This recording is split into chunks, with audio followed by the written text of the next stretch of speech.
본 영상은 유튜브 채널 KRTV 뉴스에서 제작하였으며 도움이 되셨다면 좋아요와 구독하기를 눌러주세요. 감사합니다. 한국 주변 강대국 대적 전략 개념 중 한 가지가 독침 전략 고슴도치 전략. 4년 전 현무 미사일 1700발 확보한 뒤 2020년까지 총 2000발을 확보 보도. 우리나라가 주변 강대국을 대적하는 전략 개념 중 한 가지가 독침 전략 고슴도치 전략이 있다. 우리 군이 오래전부터 염두해왔던 전략인데, 이는 미사일 전력으로 이들 국가의 수도나 지휘부 등 핵심 주요 시설을 무력화하는 것이다. 우리 군이 보유한 미사일 전력이면 충분히 가능한 이야기다. 독침 전략을 성공하기 위해선 미사일의 힘이 절대 필요하고 사정거리가 길고 탄도 중량이 무거운 현무 미사일의 새로운 버전의 업그레이드가 중요하다. 우리 군은 현무 탄도미사일과 현무 순항미사일을 보유하고 있다. 앞에 숫자가 2로 시작되면 탄도미사일, 석자로 시작되면 순항미사일이다. 탄도미사일 현무 AABC는 사거리는 각각 300km, 500km, 800km이다. 현무B 1톤을 제외하고 탄도 중량은 0.5톤. 순항미사일인 현무-3ABC는 사거리 500km, 1000km, 1500km가 실전 배치됐다. 특히 사거리 500km 이상의 순항미사일을 보유한 국가는 미국, 영국, 프랑스, 러시아, 중국, 이스라엘 등 6개국 정도이고, 1500km 이상의 순항미사일을 개발한 국가는 미국, 러시아, 이스라엘, 한국 등 4개국에 불과하다.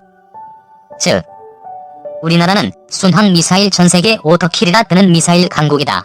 여기에 올해 국방부는 기존 사거리와 탄도 중량을 늘린 미사일을 개발하고 있다. 그렇다면 독침 전략 고슴도치 전략 핵심 전략이 될 탄도미사일 현무4와 사거리 3000km 순항미사일 현무3G는 언제 개발이 완료되고 배치될까? 이와 관련 방위사업청과 국방과학연구소에 직접 연락을 했다. 방위사업청 관계자는 우리가 접근할 수 없는 부분이라 양해를 구한다라고 말했고, 국방과학연구소 관계자도 군사기밀 부분이라 말할 수 없다고 말했다. 다만 일각에서는 우리나라 최대 사거리 미사일과 최대 탄도 중량의 미사일이 개발 중에 있으며, 혹시 개발이 완료됐거나 더 나아가 실전 배치했을 수도 있을 것이라는 관측이 나온다. 한국의 미사일 개발은 주변국에겐 큰 위협적 요소이며, 특히 사디의 몸서리를 떨었던 중국 정부가 대륙 대부분 지역이 사정거리에 들어오는 3000km 순항미사일을 대한민국 군이 보유한다면 강력 반발이 예상된다. 중국은 이미 핵무기를 보유한 국가이고 사거리 10,000km의 대륙간 탄도미사일을 보유했기에 우리나라에게 뭐라 항의할 명분은 없다. 다만 사드 배치로 이미 시진핑 정부는 중국에 진출한 우리 기업들을 힘들게 한 상황이라 우리 정부로서 신중할 수밖에 없다. 그럼에도 불구하고 군 소식통들은 사거리 800km 탄도 중량 1톤 탄도미사일과 사거리 3000km 순항미사일 개발은 이미 끝났고 시험 발사 중일 것이라고 전망한다. 서훈 국정원장은 최근 국회 정보위에 나와 북한의 미사일 시험에 대해 보고했다. 이 과정에서 북한은 미사일 시험을 하는데 우리는 무엇을 하느냐는 질문에 서훈 원장은 올해 북한보다 더 긴 사거리에 더 강력한 미사일 훈련을 했다고 답했다. 훈련 횟수는 10번 미만이라고 했다.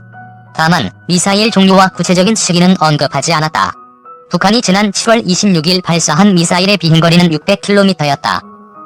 따라서 사거리 800km 탄도 중량 0.5톤 탄도미사일과 사거리 3000km 순항미사일을 이미 개발 완료하고 10번 시험 발사를 했다고 추정된다. 아무튼 향후 1에서 2년 내 이들 미사일이 한반도 전역에 실전 배치돼 고슴도치 독침 전략에 힘을 실어줄 전망이다.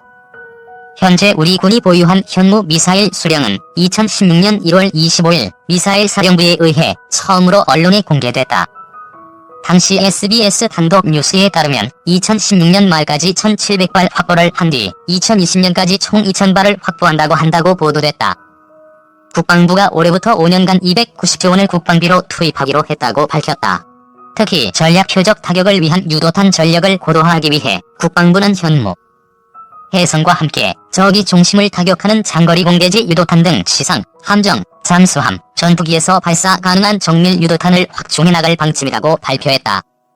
따라서 이러한 국방부의 유도탄 전력 고도화에 따라 향후 5년간 현무 탄도미사일과 현무 순항미사일 수령이 2000발에서 3000발 이상으로 늘어날 전망이다. 4에서 5톤 이상 세계 최고 중량 미사일 탄도 장착, 지하 100m 이상 김정은 벙커도 파괴 가능할 듯. 괴물 벙커버스터로 알려진 국산 신형 탄도미사일 현무사의 사거리를 300에서 500km로 줄일 경우 탄도 중량이 4에서 5톤 이상으로 늘어나 지하 깊숙이 있는 이른바 김정은 벙커도 파괴할 수 있는 것으로 알려졌다. 1호중 등 강대국은 물론 북한의 단거리 탄도미사일도 탄두 중량은 500kg에서 1톤 수준이어서 4에서 5톤 이상 수준은 세계적으로 유례가 없는 것이다. 상식계는 가분수 미사일 시행착오 끝개발 성공. 이는 현무사가 무기 상식을 깨는 가분수 미사일이기 때문이다. 대륙간 탄도미사일의 경우 사거리가 길고 엔진 추력도 강하기 때문에 탄두 중량이 5에서 10톤에 달하는 경우도 있다. 하지만 단거리 미사일은 엔진 추력 등을 감안해 500kg에서 1톤가량의 탄두를 탑재한다. 2톤 이상의 탄두를 달 경우 머리가 너무 무거운 가분수 미사일이 돼 안정적으로 비행하기가 어렵다. 정확도도 그만큼 떨어진다. 그럼에도 국방과학연구소가 탄도 중량 1톤 이상의 괴물 미사일을 개발하게 된 것은 핵이 아닌 재래식 무기로 지하 100m 이상 깊이에 있는 것으로 알려진 이른바 김정은 벙커를 비롯한 북한 주요 지휘소 등 북한 지하 전략 목표물들을 파괴하기 위해서다. 우리 공군은 이미 미국에서 도입한 GBU-28 벙커버스터 정밀유도 폭탄을 보유하고 있다. 걸프전 등에서 활약한 무기로 철근 콘크리트는 6m, 일반 토양은 30m 이상 관통해 들어가 폭발한다. 미국은 재래식 무기 중 가장 강한 관통 능력을 가진 것으로 알려진 GBU-17 MOP 벙커버스터를 개발해 운용하고 있다.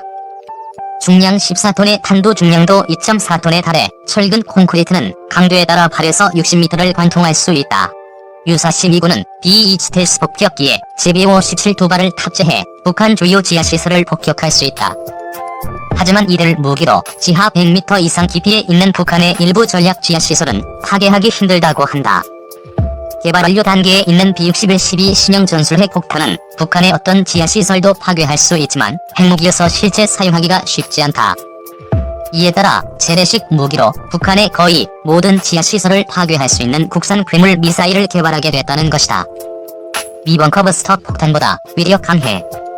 국방과학연구소는 괴물 미사일 현무사가 정상적으로 비행해 목표물에 정확히 떨어지도록 하는데 시행착오를 여러 차례 겪은 뒤 해결책을 찾은 것으로 알려졌다.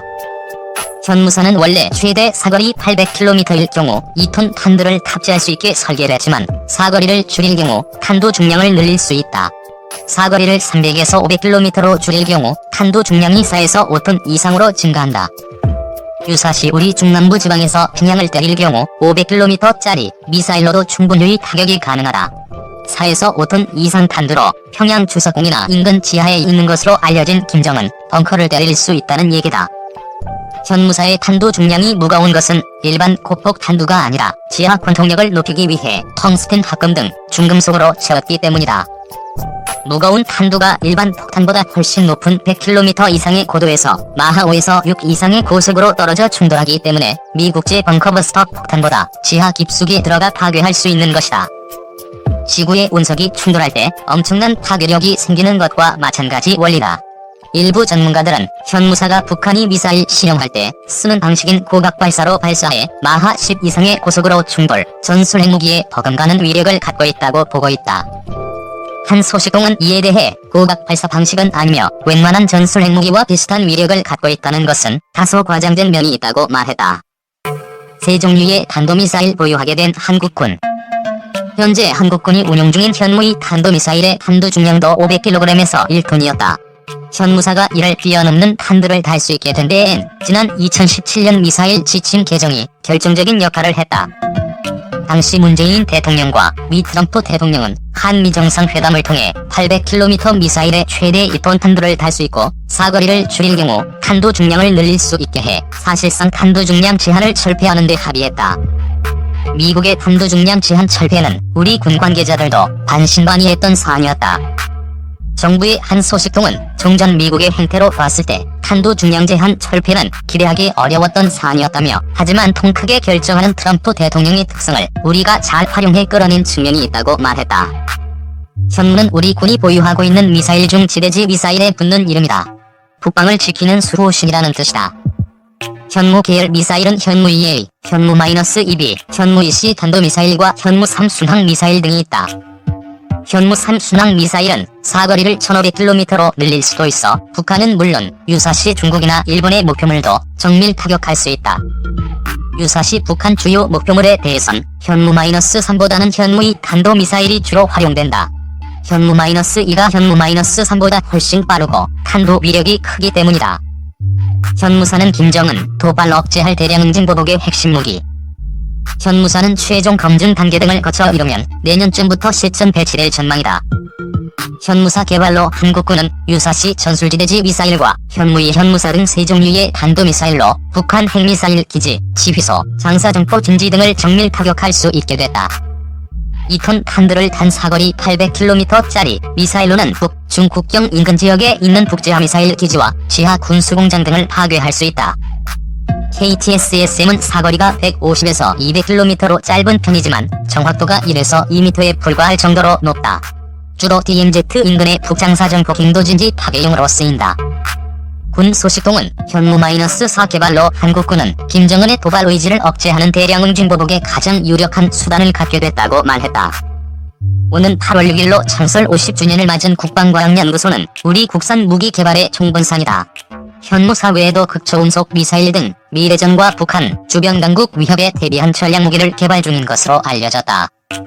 일각에선 북한 핵미사일 위협과 주변 강국 위협에 대처하기 위해선 각종 전략 무기를 개발해온 국방과학연구소 연구원들의 처우에 더 관심을 기울여야 한다는 지적도 나온다. 특히 탄도, 순항 미사일 등 비밀 전략 무기를 개발해온 연구원들은 정년 후 재취업도 어렵다고 한다. 한 소식통은 북한 김정은은 ICBM에 장착되는 백두산 엔진 개발에 성공한 과학자를 업어주기까지 했다며 현무사 등 전략 미사일 개발자들은 일종의 국가 전략 자산으로 간주해 관리할 필요가 있다고 말했다. 본 영상은 유튜브 채널 KRTV 뉴스에서 제작하였으며 도움이 되셨다면 좋아요와 구독하기를 눌러주세요.